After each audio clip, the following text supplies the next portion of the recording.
The ARK franchise is persistent. I mean, you have to give it that. For every 5 blunders Studio Wildcard seems to make, each time expecting this to be the final straw that breaks the camel's back, the game, to its credit, continues on. If anything, ARK could be used as a case study 20 years from now on how a game with a gripping concept can sustain itself, even at times thrive, despite the best efforts of the studio and developer to kill it. I took a look at the overall state of the ARK franchise last August, and it wasn't doing well then, and well, a lot has happened since then and now, but most of it has been to the detriment of ARK.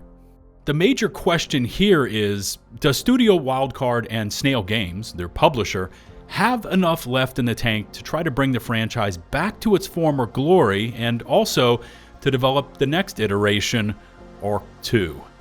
That and more is what I want to explore today. If you want to support the channel, the easiest way is to hit subscribe and ring the notifications bell to receive my future upload alerts. And let's get into all that's been happening with ARK.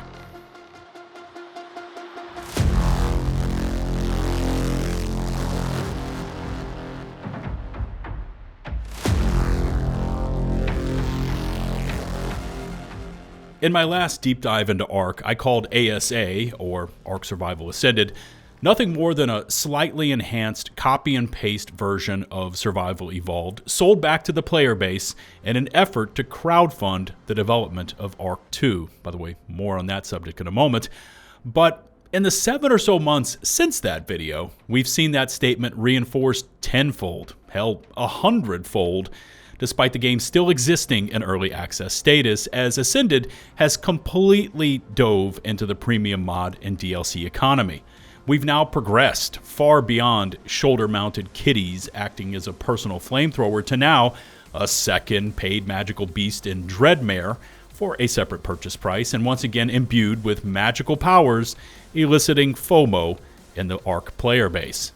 There's also been a second Power Rangers bundle made available for $10. The 3-part Bob's Tall Tales DLC for $29.99 was released and delivered, but in 3 stages, and also currently sitting at a review score of mostly negative, a trend you will see with almost anything involving ARK Ascended.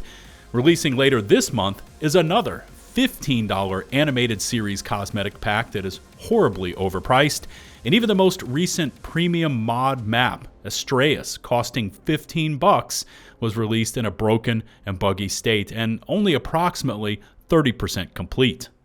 And here, yet again, we see Snail and Wildcard embracing this philosophy of, let's release Ascended in a steady and slow drip feed of promised maps and content, always consistently delayed and, yes, always broken, but now with the added layer of microtransactions in the form of magical beasts and DLC and skin packs, again, for a base game still in early access, and most of these are completely unfinished premium mods that are being featured on the marketplace. Coupled with the fact that Ascended has all the same issues, if not more, than its predecessor, Survival Evolved, such as poor PC optimization, rampant cheaters and hackers, and its propensity for releasing half-finished products, and it becomes this vicious cycle of release, tack on extra paid content to the yet unfinished product, and then move on to the next moneymaker.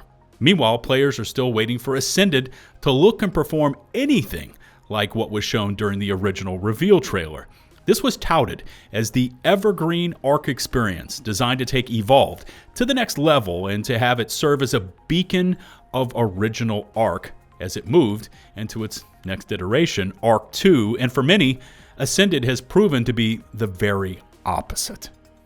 For those of us that were on board with ARK Ascended at launch, the game was an unholy, unoptimized mess, turning even NASA-grade PCs to dust as it struggled to hit minimal frames per second.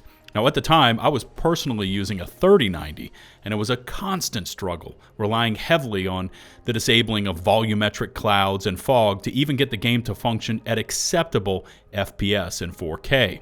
Even now, with a top-of-the-line 4090, the game stutters and catches despite claims from Wildcard that releasing Ascended while simultaneously cutting all studio backing for Evolved would allow them to release a more stable product on the latest and greatest from Unreal Engine.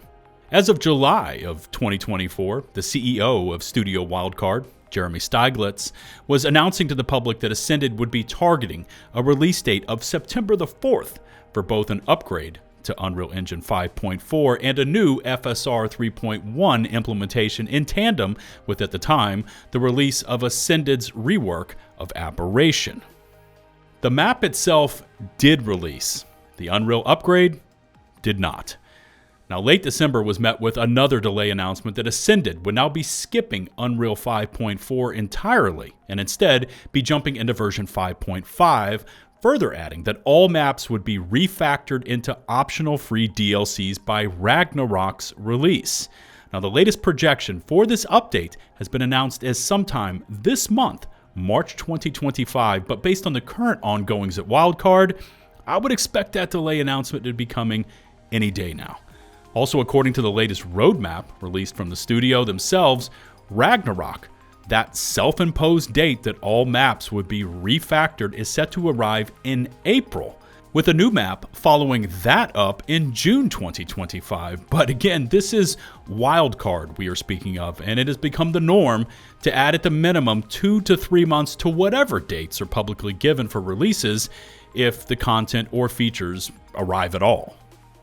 We've also seen some completely unnatural and unexplainable movements in Snail Games' publicly traded share prices, and one of the most insane stories of late 2024 when the company itself, which had seen its stocks hit historic lows and facing sanctions, miraculously regained its former strength, nearly sextupling its stock prices overnight, despite releasing no new products, despite making no public announcements, and maintaining business as usual, which for Snail Games means cutting costs, delivering the bare minimum product, and borrowing money, and lots of it. This was one of the main storylines I followed from mid-2024 onwards, as Snail's stock had crashed well below $1 a share, at one point hitting a low of just 55 cents, triggering a warning letter from the SEC that Snail had to get that point back over $1 a share for 10 consecutive business days or risk being delisted on the NASDAQ stock exchange. So it came as a complete shock when Snail's stock rose from 73 cents a share on October 3rd up to $2.24 by October 14th, bringing the company back into compliance with the SEC, but completely devoid of anything that could be seen as producing that kind of a financial rebound. Of course, this calls into question ARK 2 and when, or if, we will ever see the franchise move over to its self-described Souls-like adventure game. Now, Snail Games has previously announced that ARK 2 would be releasing by late 2024, which has come and gone, with no further mention of the development or timeline of that game. We've also seen a previously released and immediately countered announcement in a digital domain publication that they were working on and involved in all aspects of the project through the game's release in spring of 2025. Snail Games has yet to conduct their year-end investors' financial review for 2024, but as you start to look over the sales numbers of ARK Ascended and recent filings, once again selling convertible notes, which of course have interest accrued, you start to get the picture that Snail is once again needing money. And you can sell all the skin packs and fantastical creatures you want, it still might be landing far short of what is needed to continually fund the development of ARK 2. As if the game's continual delays and botched releases weren't enough, and the fact that we've heard nothing new about ARK 2, ARK has also been dealing with a massive attack against their exclusive server host, Nitrado. And remember, Nitrado, in one of the power moves of late 2023, put their foot to Snail's jugular, agreeing to loan the desperate company $4 million at 0% interest, but in exchange, Nitrado was named the exclusive hosting partner of all ARK servers. And as they say, never put all your eggs into one basket. An anecdote Snail and Wildcard are learning the hard way. Pricing, performance issues, and lack of customer support aside, all of which Nitrado does or should rank near the bottom of performance metrics among server providers, Nitrado has also been dealing with a highly organized and extensive DDoS attack against their servers, with records of ARK official servers going down as far back as mid-February. And at the time of this recording, they are still ongoing, making it nearly 3 weeks of relentless issues. Now, I find it interesting that on their website, Nitrado addresses the potential of DDoS issues, stating, Nitrado game servers are equipped to defend against these attacks. Apparently not. ARK's community team posted a notice to the player base that the people doing this were professionals, and this was the largest attack in ARK's history. And by the way, I wish the best for the ARK players and overall fandom surrounding this franchise, but in the case of Nitrado, you get what you pay for. We've also seen questions from the community about the option for Snail or Wildcard to go with other server options, possibly in the short term, while Nitrado sorts through these extensive issues. But based on everything I've had a chance to read through, there is no escape clause for Snail, and Nitrado holds all the cards. So here we land, mid-March 2025. ARK Ascended is still in early access. The maps show up late and consistently buggy. Premium mods and microtransactions have now permeated all facets of this franchise. ARK 2's announced release date of late 2024 has come and gone with no clarification or follow-up. An Unreal Engine upgrade 9 months in the making is said to be dropping sometime this month, and all the while, the vaunted Survival Evolved community, now completely without studio support and reliant on their ability to host their own servers, consistently keeps pace with or outperforms the player counts of Survival Ascended.